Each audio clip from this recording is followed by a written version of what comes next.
दोस्तों नमस्कार। कानूनी बात बताने वाले मेरे YouTube चैनल में आपका स्वागत है। आज का विषय लीगल ओपिनियन। लीगल ओपिनियन हम दो तरीके से देखने वाले, एक तो न्यायाधीशों द्वारा और वकील के संदर्भ में कानूनी राय यानी लीगल ओपिनियन क्या कहते हैं और उसकी अहमियत क्या है। पहली बात, हम न्यायाधीशों के बारे में सोचेंगे। कानून में कानूनी राय कुछ न्याय क्षेत्रों में एक न्यायाधीश या न्यायाधीशों के समूह द्वारा एक लिखित स्पष्टीकरण होता है जो किसी भी मामले में आदेश या फैसले के जरिए या आदेश के साथ जो फैसला होता है उसके साथ उनकी राय होती है। भाई मैंने ये फैसला क्यों दिया, उसके लिए उनका तर्क होता है। कानूनी सिद्धांत को वो सामने रखते हैं, यानी फलाना फलाना चीज होने के बाद हमारी ये राय है कि ऐसा ही होना चाहिए, ये उनकी राय होती है, ये उनका लीगल ओपिनियन होता है। उन न्याय क्षेत्रों में राय आमतौर पर अदालत के निर्देश पर प्रकाशित की जाती है। अदालत बताती है कि ये राय बहुत अहम करती है, इसको प्रकाशित किया जाए, और जिस हद तक उसमें कानून क्या है, इसकी व्याख्या कैसी की जानी चाहिए, इसके बारे में घोषणाएं होती है।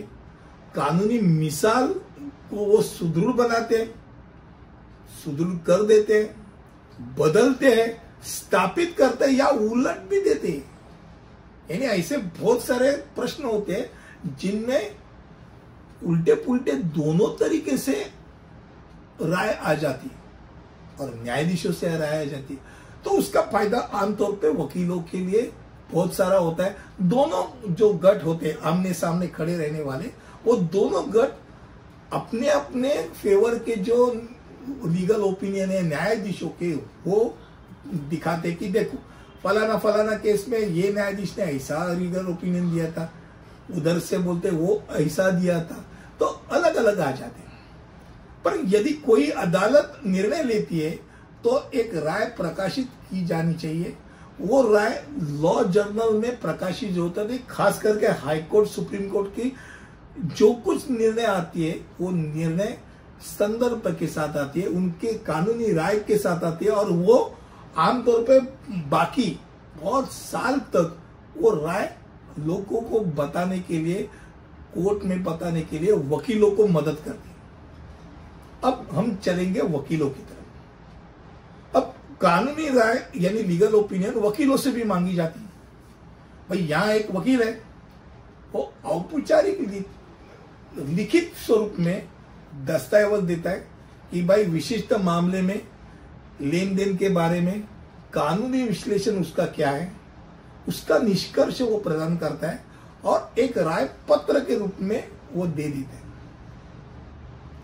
अब कठिन अगर कोई समस्या हो तो लोग आमतौर पे लॉ फर्म या बैरिस्टर को या तो सीनियर काउंसिल को जाके मिलते, भाई ऐसे ऐसे जो मामला है वो मामले में आपका विचार क्या है।